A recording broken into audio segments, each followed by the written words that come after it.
Fala galera, tudo certo com vocês? Parece que é tudo em ordem. Espero que todos tenham sobrevivido a mais uma semana muito volátil.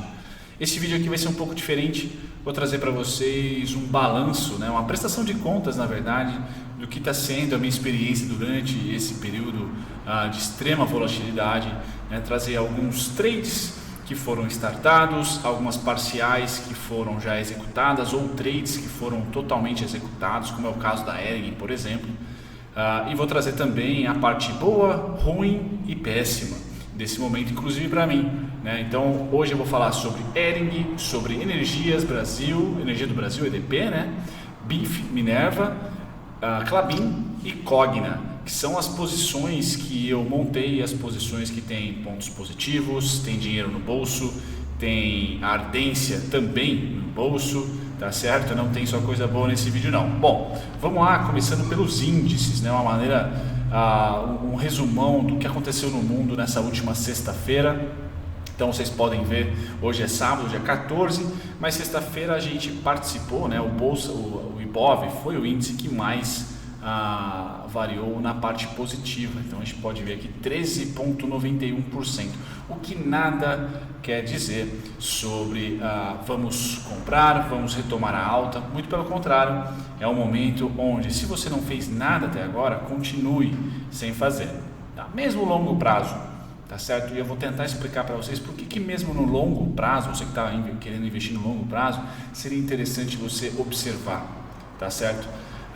Mas aqui eu quero trazer só as estatísticas, Então a gente vê ali o índice Bovespa como principal, Quinta-feira ele foi o principal oscilador para baixo, tá? Sexta-feira o principal para alta. O que isso traz para a gente? Bom, o Brasil é o mercado emergente mais líquido de capital, no mercado de capitais, Na sua estrutura de mercado de capitais, ou seja, você pode negociar o maior número de valores se comparado com outros mercados emergentes. Então aqui o Ibov é o cara que vai sentir muito mais para baixo e muito mais para cima, ou seja, a volatilidade é maior aqui.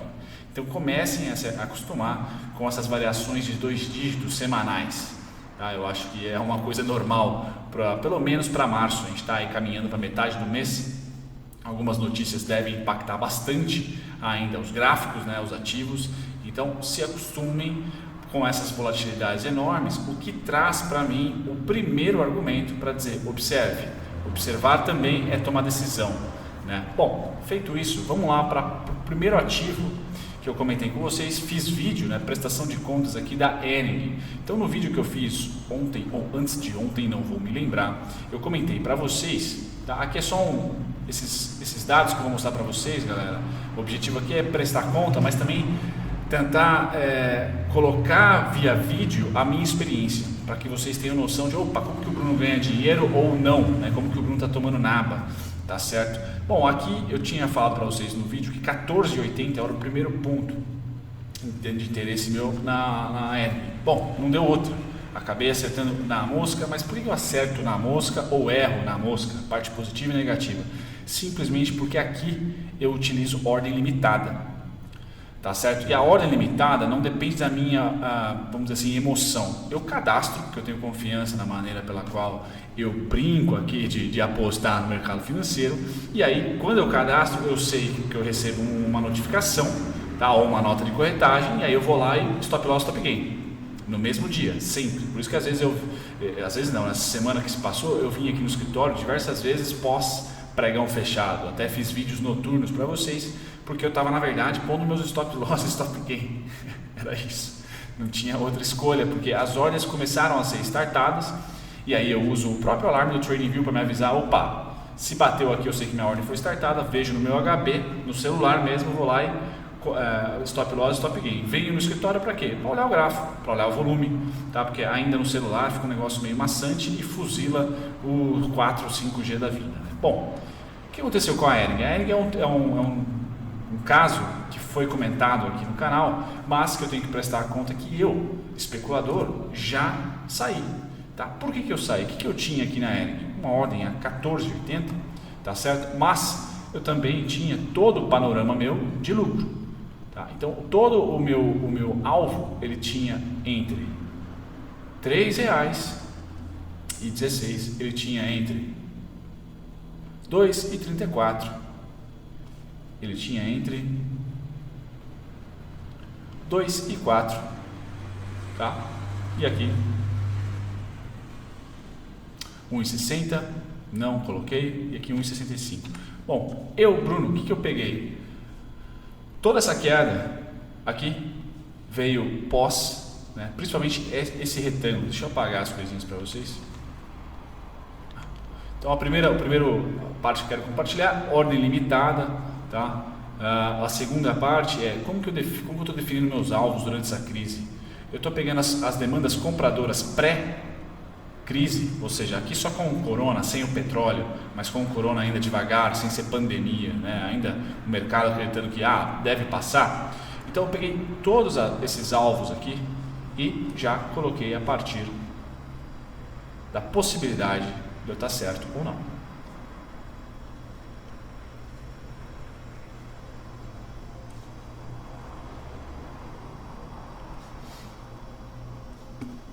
E vocês vão ver, né, que 1, 2 ou 3 são muito próximos aqui, tá vendo? Quando eu peguei todos os fluxos compradores, começou a dar um certo equilíbrio aqui, ou a gente chama de confluência, eu chamo de confluência, né? Ou cluster.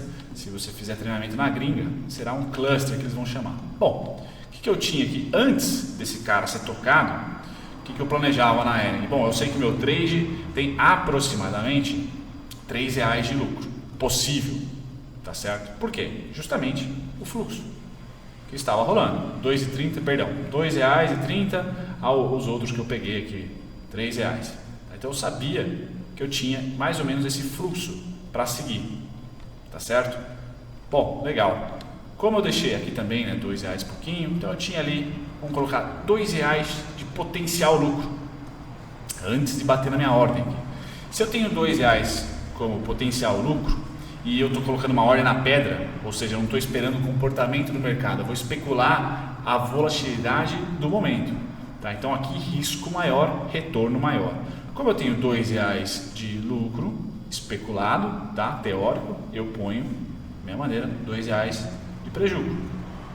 Então eu trado sem startar a ordem, eu já sei que eu tenho 2 para perder e possivelmente 2 para ganhar.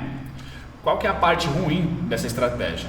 Duas partes muito ruins dessa estratégia. Primeiro, eu não espero o que a gente chama de price action, ou seja, o movimento do preço aqui. Eu não espero o Cerveró. Eu sempre comento da Yennefer agora, né? Que é o ombro, cabeça, ombro. Eu não espero ele acontecer. Está numa tendência de queda, eu não espero isso acontecer. Pum. Eu simplesmente estou lá. Bom, essa é a primeira coisa. Por quê? Simplesmente o preço pode fazer isso aqui, ó. Tchau. Tá?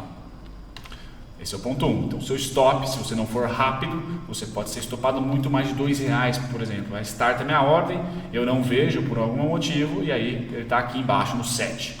Tá? Então, eu perco aí praticamente 50% em um dia. Legal. Foi do 14 para o 7. Bom, essa é a primeira parte negativa. Tá certo? E a segunda parte negativa é em relação ao alvo. Por quê? Aqui eu acertei perfeitamente. Bom, 14,80 foi até o 14,78, tá? Então eu pude pegar os R$2 que eu falei que eu ia mirar, R$2 a R$3 e realmente plotar a partir daqui. Mas e se o preço tivesse vindo até 12,70? Os meus R$2 iriam chegar muito próximo do preço que eu entrei. Tá certo? Então, o que eu tenho no pré-trade? Putz, se eu não acertei na mosca ou se eu não acertar ali muito próximo do ponto onde minha ordem está limitada, cadastrada, talvez o meu risco-retorno seja pífio, mas eu aceito. Aqui eu tenho que colocar o meu lucro, no caso, meu take, né, meu gain, muito próximo da onde eu entrei. Fazer o quê? O mercado é soberano sempre. Eu trabalho conforme o fluxo me mostra. Não vou eu aqui, se o mercado tivesse vindo até aqui, ó, aos 13, vou lá e pôr um alvo aqui, ó, será nos 15. Não, eu vou ter que aceitar que eu, infelizmente, segundo o fluxo que o mercado me mostrou, então aqui vai a principal diferença, né, ou a vantagem em relação ao poker. Eu já tenho as cartas na mesa, né, as cartas que pelo menos eu preciso na mesa.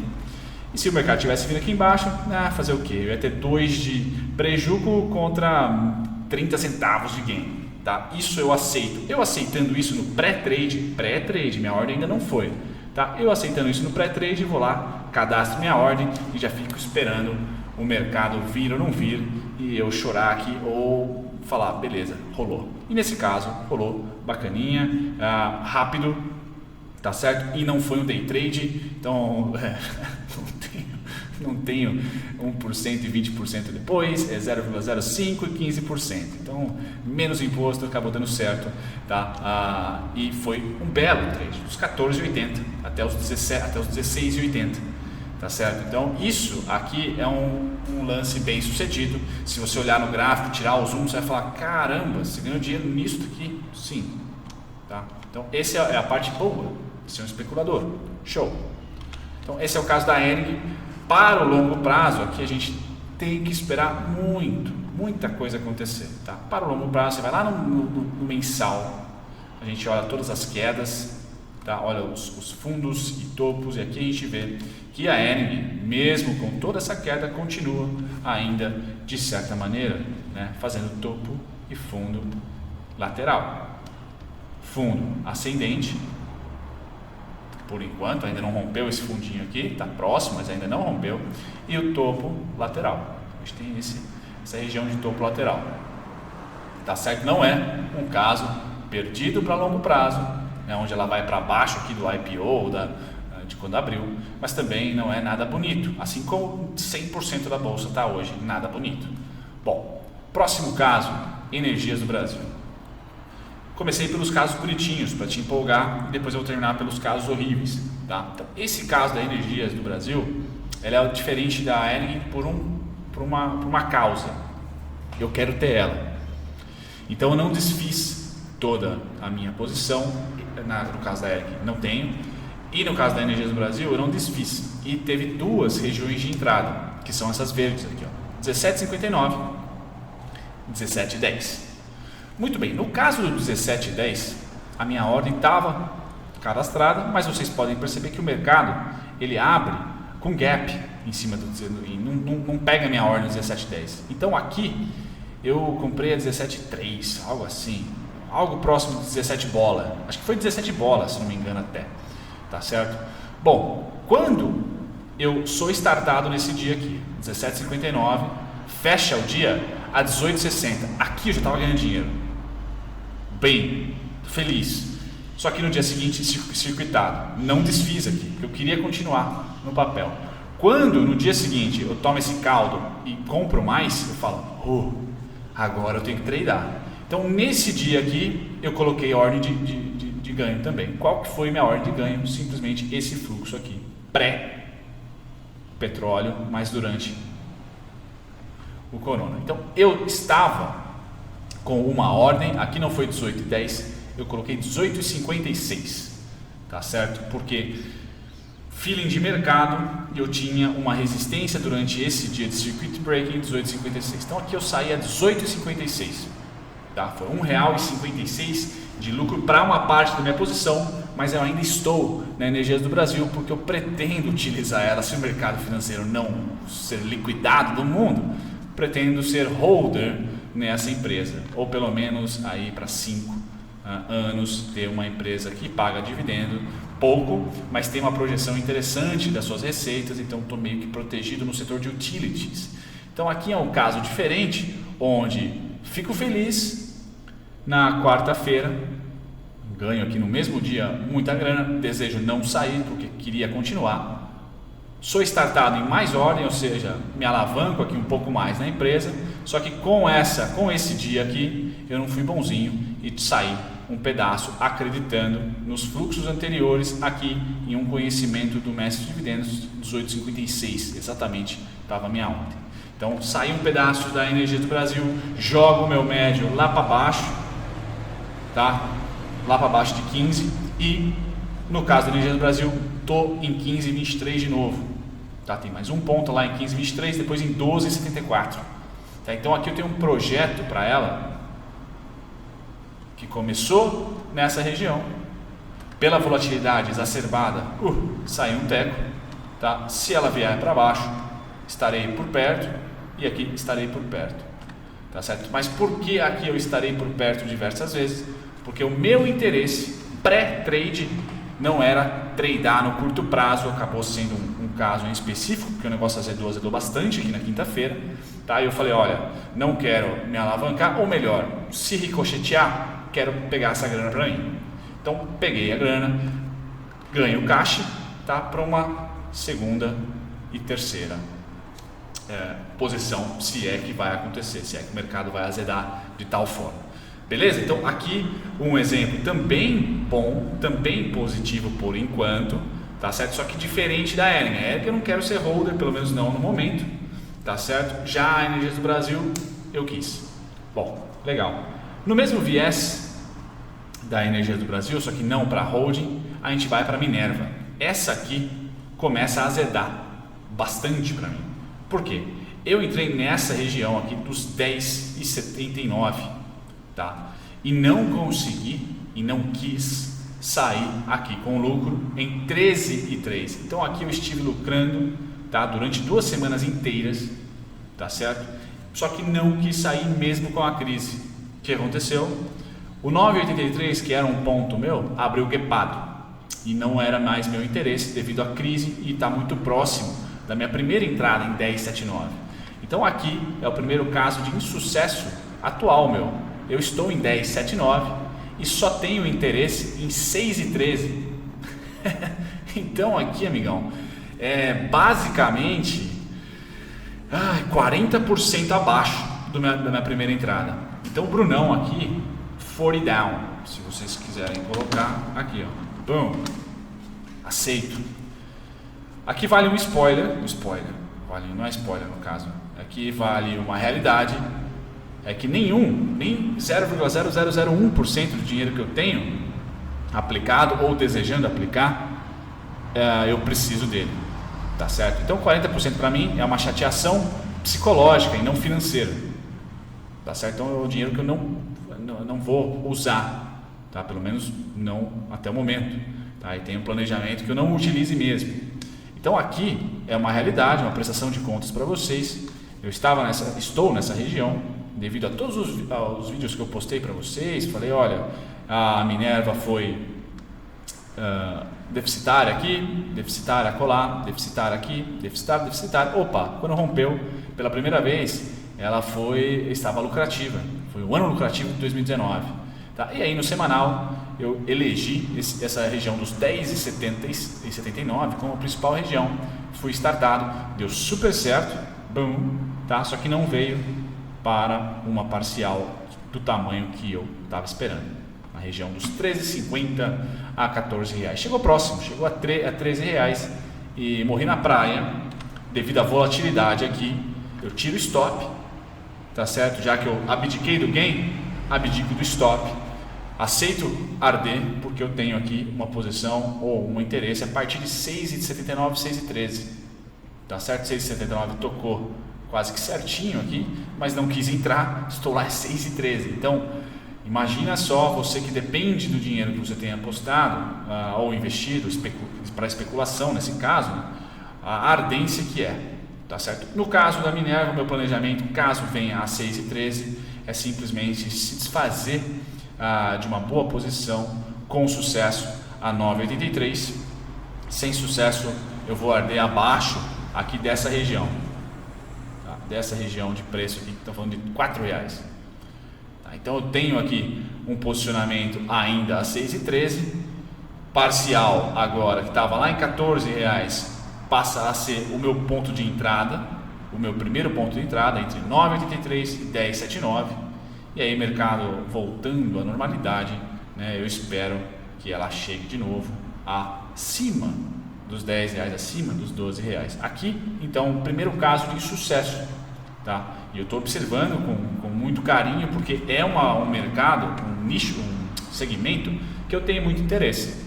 Por curto prazo, para especular no curto prazo, pois acho que a China vai ser a primeira a se recuperar e os balanços dos frigoríficos não vão ser tão afetados pelo corona, não vão ser tão afetados.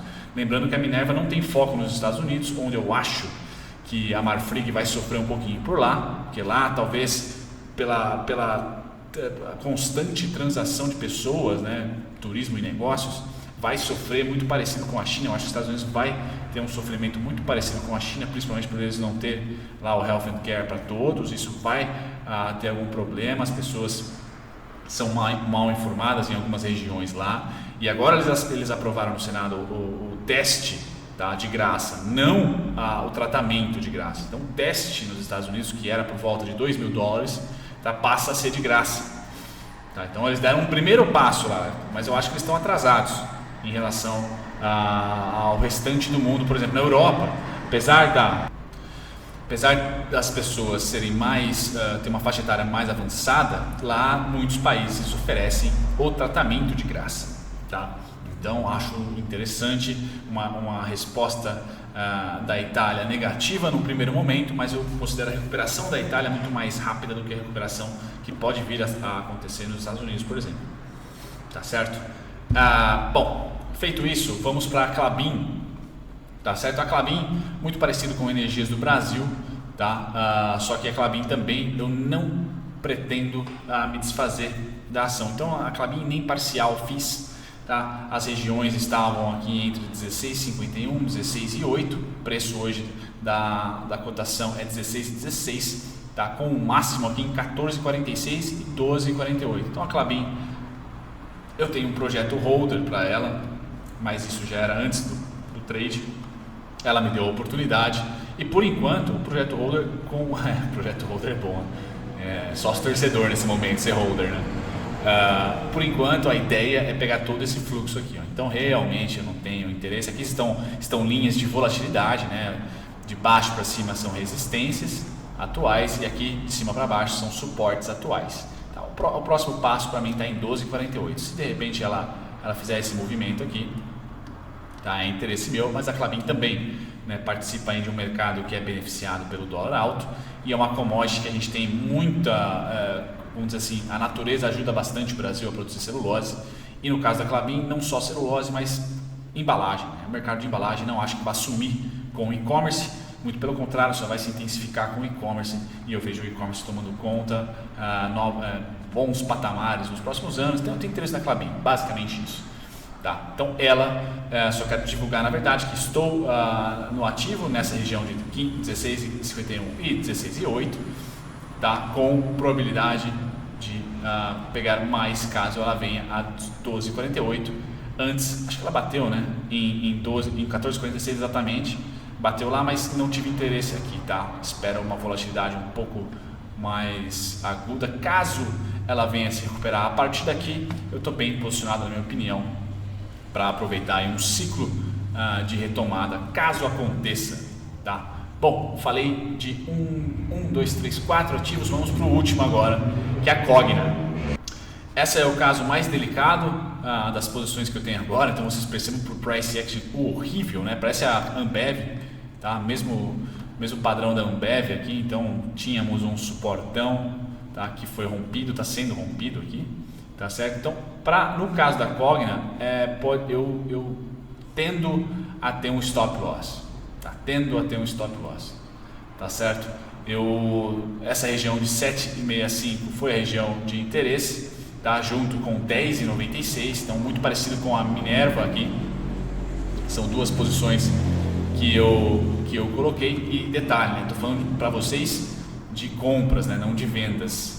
Tá? Não estou vendido em ações no momento, tá? O que eu vendo é só índices e mercado futuro, tá? Ações não estou vendido ainda porque não sei como vai ser o desdobramento do corona e também da crise do petróleo. Se for estrutural, ou seja, se a gente conseguir prever aí meses de probleminhas, aí sim começa a valer a pena ter posições em tendência de baixa. Por enquanto é meio que pontual. Com muita volatilidade, bem verdade, essa tendência, essa baixa, né? Bom, Cogna, o que eu tenho aqui? É um price action horrível, tá? E a região pela qual eu volto a ter interesse nela seria somente acima do 7,65. Então 7,65 vai ficar aqui, tá? Só que eu tenho o stop loss definido. Qual que é o meu stop loss?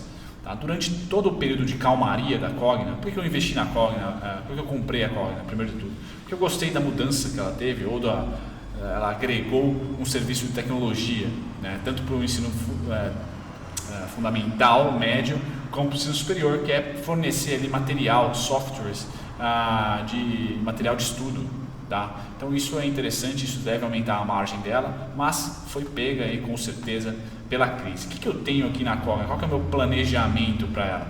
Simples assim, eu tenho essa volatilidade aqui de R$4, seguida de R$2 a R$3, tá? Como sendo a volatilidade normal durante um período que não tinha crise externa, tá? Não tinha essas notícias horríveis aí. Então toda essa volatilidade de queda, o que eu estou fazendo aqui? Eu vou colocando ela, eu ploto ela a partir dos gaps. O último gap foi esse.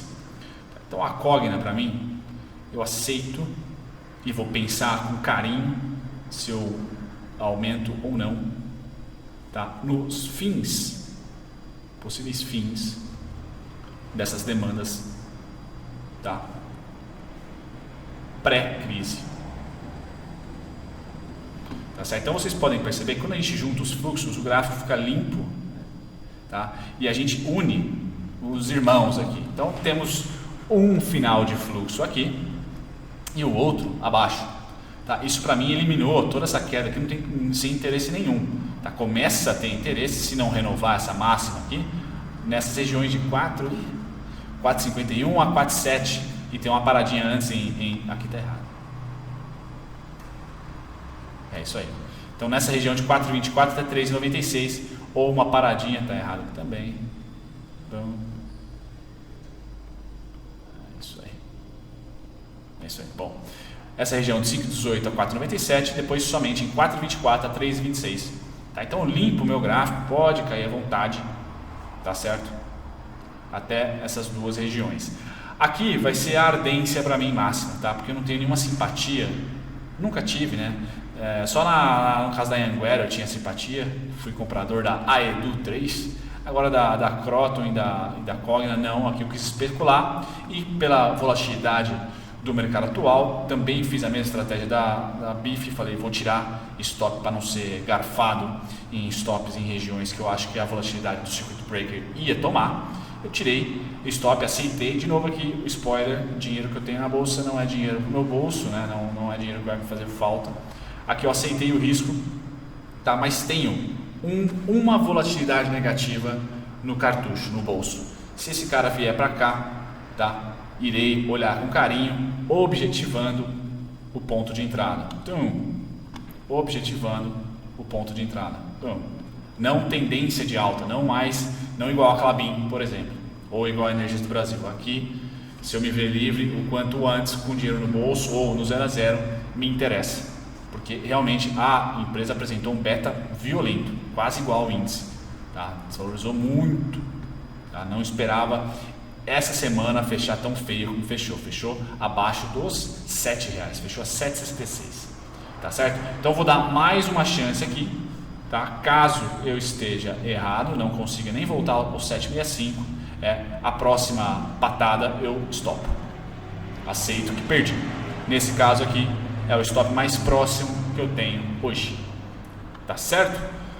Bom, é isso, galera. Prestação de contas para vocês terem noção do que eu estou fazendo. Um vídeo longo de novo, né? Vou tentar nem editar esse vídeo aqui, tá? Passar para vocês cruzão assim. Desculpem o áudio bizarro, né?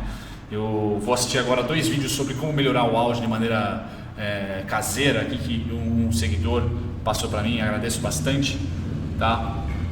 Mas basicamente tem mais trades, mas se eu passar aqui todos eles, vocês vão dormir de sono. Tem trades de venda? Tem, só que as minhas vendas estão sendo todas em índice, tá?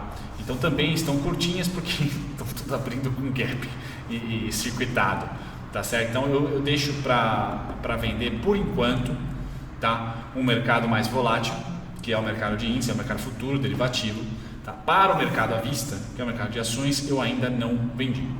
Então muita gente está ganhando dinheiro, sei disso, mas eu prefiro vender com tendência, porque aí para mim faz mais sentido vender um ativo que participa da economia real em tendência de queda, porque o mundo ainda não descobriu uma resposta. Enquanto a gente estiver aí nessa expectativa de vai ou não vai, volta ou não volta, é pontual ou é estrutural, tá? Principalmente corona e petróleo. Então agora o meu grande serviço é, além de cuidar das minhas posições, é também ficar olhando petróleo, corona, são as duas variáveis mais importantes atuais. Não é se o Trump tweetou ou não, não é se o Bolsonaro tweetou ou não é nada disso. Agora é US Oil, WTI e o Brent, junto com Putin e Arábia Saudita, e também recuperação da Itália, dos países mais afetados aí pelo corona, dos Estados Unidos também. Certo, galera? Prestação de contas para vocês. Fico por aqui. Até o próximo vídeo. Tchau, tchau.